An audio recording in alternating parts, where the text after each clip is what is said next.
lanjut ngobrol bersama Suta Dharma Saputra, pemimpin redaksi Harian Kompas, dan juga Novi Estianto, Wakil Direktur Bisnis Harian Kompas, di ulang tahun Harian Kompas yang ke-57 hari ini. Saya ke Mas Suta lagi. Jadi sudah ada tadi ngeluarin NFT, inovasi baru, apalagi nih Mas kegiatan yang akan dilakukan di ulang tahun ke-57 ini? Seperti biasa hari ini kita akan memberikan penghargaan ya kepada cendekiawan berdedikasi nanti sore. Kenapa pemberian penghargaan ini kita berikan? Karena cendekiawan berdedikasi ini harus kita apresiasi karena mereka justru dengan konsisten ya memperbaiki kehidupan manusia dengan keilmuan yang mereka miliki meskipun kadang-kadang mereka berjuang dalam sepi.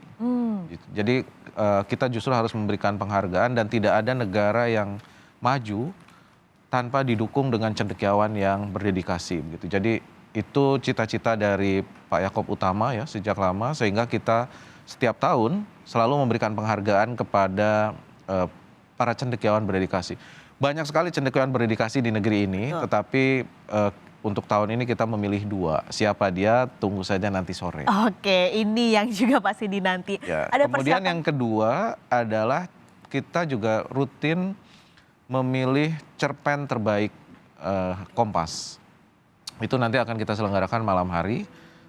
Siapa yang terpilih, audiens pemirsa Kompas TV juga bisa menyaksikan nanti malam hari. Kita akan mengumumkan siapa yang terpilih menjadi cerpen terbaik di tahun 2021 ini.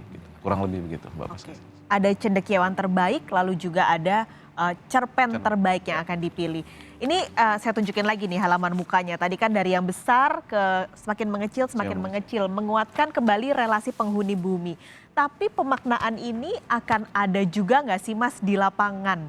Atau mungkin ada perubahan nanti di gaya penulisan Kompas? Kan kita kalau image Kompas tuh kayaknya apa ya?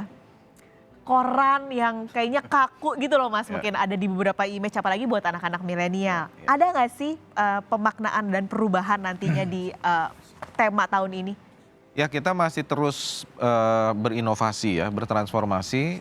Selain bagaimana kita mencoba melihat fenomena ini menjadi jauh lebih akurat, kita memadukan berbagai macam metodologi jurnalistik ya, mulai dari comprehensive journalism, kemudian kita mengembangkan investigasi jurnalisme, kemudian terakhir data jurnalisme, sehingga kita bisa memotret fenomena yang sebetulnya sekarang ini makin lama makin kompleks.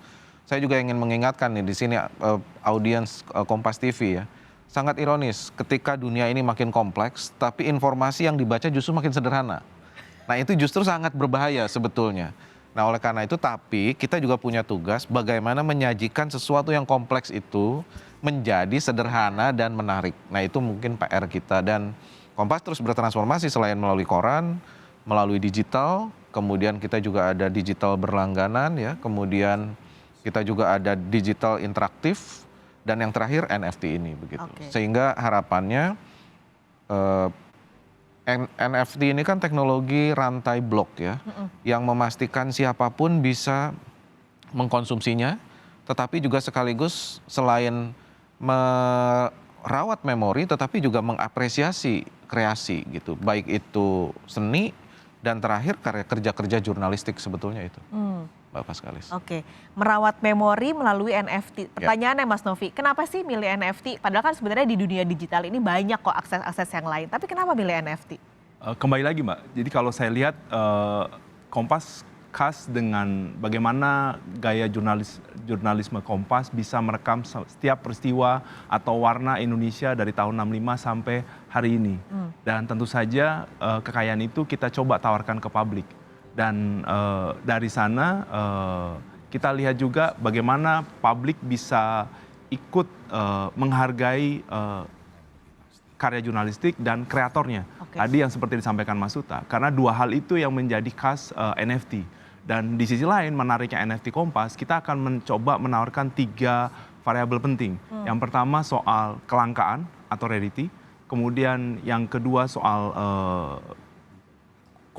collectible-nya, kemudian yang ketiga soal utility. Jadi setiap publik yang akan mengapresiasi karya jurnalistik melalui NFT ini akan memiliki utility yang bisa menjadi benefit tambahan buat mereka. Bagaimana akhirnya mereka bisa mendapatkan benefit-benefit tambahan yang ya ujung-ujungnya itu sebagai sebuah bagian dari sebuah produk yang mereka bisa manfaatkan. Kira-kira seperti itu. Jadi pembeli nanti nggak akan rugi lah ya punya NFT. Pastinya karena mereka akan mendapatkan akses untuk berlangganan tadi digital berbayar kompas.id selama 12 bulan.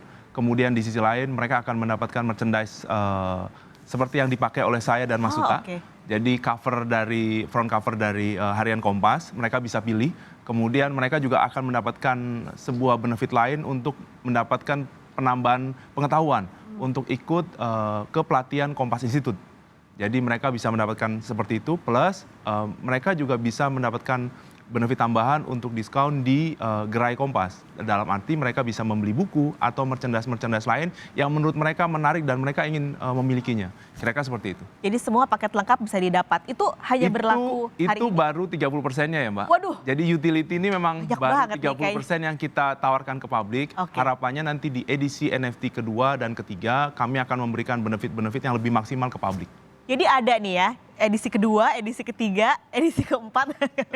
Atas seizin Mas Suta kita akan merilis ini semua. Oke, ini untuk yang tadi promo Mas Novi cerita itu hanya berlaku hari ini di hari ulang tahun Kompas atau kapan saja ketika pembeli membeli? Ya sebenarnya bukan hanya NFT Mbak. Jadi kita di ulang tahun Kompas juga memberikan apresiasi ke pembaca atau calon pembaca Kompas dengan program berlangganan.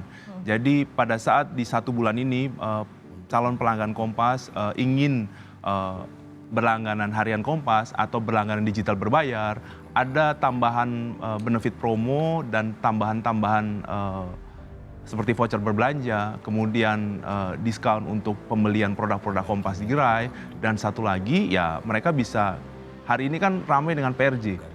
Hari ini semua berduyun-duyun ke PRJ. Nah di PRJ Kompas juga hadir untuk mencoba dekat dengan calon pelanggan Kompas. Bagaimana kita berinteraksi dengan mereka, tidak hanya menawarkan produk, tapi bagaimana mereka bisa mendapatkan tambahan knowledge, tambahan pengetahuan dengan berinteraksi dengan Kompas. Oke. Itu yang kami coba bawa di event yang hari ini cukup menjadi bahan perbincangan di Jakarta.